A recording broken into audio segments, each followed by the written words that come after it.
যারা অবিবাহিত ছেলে এবং মেয়ে আছেন, এখনো বিবাহ হয়নি, বিবাহের জন্য পাত্রপাত্রী খুঁজছেন, আপনারা এই একটি দোয়ার আমল করবেন। তাহলে দেখবেন যে আল্লাহ তাআলা আপনাকে উত্তম জীবন সঙ্গী দান করবেন। কারণ বিয়ে এটা হলো আল্লাহ তাআলার একটা ইবাদাহ। এই বিয়েতে যখন আপনি পাত্র নির্বাচন করবেন, পাত্রী নির্বাচন করবেন, এই নির্বাচনের ক্ষেত্রে যদি আপনি ঠিকভাবে পাত্রপাত্রী নির্বাচন না করতে পারেন, আপনার সারাটা জীবন বরবাদ হয়ে যাবে। আল্লাহ রাসূল একটা হাদিস আছে যে কোনো মানুষ দুনিয়ায় থাকা অবস্থায় জান্নাতের যে আরাম আয়েশের যে স্বাদ এটা ভক্ষণ করতে পারবে না বা এটা ফিল করতে পারবে না, কিন্তু যদি কারোর ঘরে দিনদার উত্তম পাত্রী থাকে তাহলে সে দুনিয়ায় বসে জান্নাতের একটা ফিল পাবে।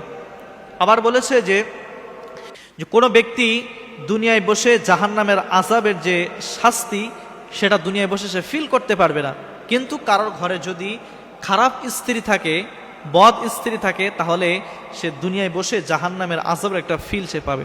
এজন্য দিনদার পাত্রপাত্রী নির্বাচনের ক্ষেত্রে খুব সাবধানতা অবলম্বন করতে হবে। আপনার বিয়ে শাদীর ক্ষেত্রে দিনদার মাস্ট, আপনাকে এটা রাখতে হবে এবং আল্লাহ তাআলার কাছে বারবার দোয়া করতে হবে।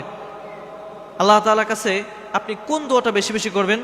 আল্লাহ তাআলা আমাদেরকে শিখিয়ে দিয়ে গিয়েছে যে রব্বানা হাব লানা মিন আজওয়াজিনা যুররিয়াতিনা কুররাতা আ'য়ুনি ওয়াজআলনা লিল মুত্তাকিনা ইমামা। আল্লাহ তাআলার কাছে আপনি এমন ভাবে চাইবেন যে আল্লাহ, তুমি আমাকে উত্তম জীবন সঙ্গী দান করো, যেটা আমার জন্য কল্যাণকর, সেটা অতি শীঘ্রই তুমি আমার জন্য ব্যবস্থা করে দেওয়ার, যেটা আমার জন্য কল্যাণকর না সেটা আমার থেকে দূরে সরে নেবে। এবং বারবার ইস্তেখারা করবেন, আল্লাহ তাআলার কাছে চাইবেন। আল্লাহ তাআলার কাছে চেয়ে নিতে হয় উত্তম জীবন সঙ্গী।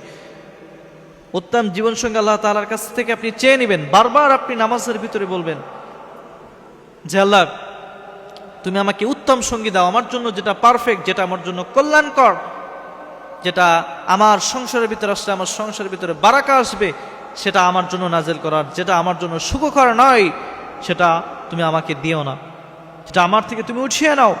এমনভাবে আল্লাহ তাআলার কাছে আপনি বলবেন। তাহলে যদি কোনো ব্যক্তি, কোনো ছেলে এবং মেয়ে যদি এই একটি আমল করতে পারে, আল্লাহ তাআলা তাদেরকে উত্তম জীবন সঙ্গী দান করবেন ইনশাআল্লাহ তাআলা। আপনারা যারা অ্যাডাল্ট রয়েছেন, সামনে বিবাহ করার জন্য প্রস্তুতি নিয়েছেন, আপনারা এই একটি দোয়া কখনো ছাড়বেন না। রব্বানা হাব লানা মিন আজওয়াজিনা যুররিয়াতিনা কুররাতা আ'য়ুনি ওয়াজআলনা লিল মুত্তাকিনা ইমামা। এই একটি দোয়া আপনারা বেশি বেশি পাঠ করুন, প্রত্যেক নামাজের পরে পরে পাঠ করবেন ইনশাআল্লাহ।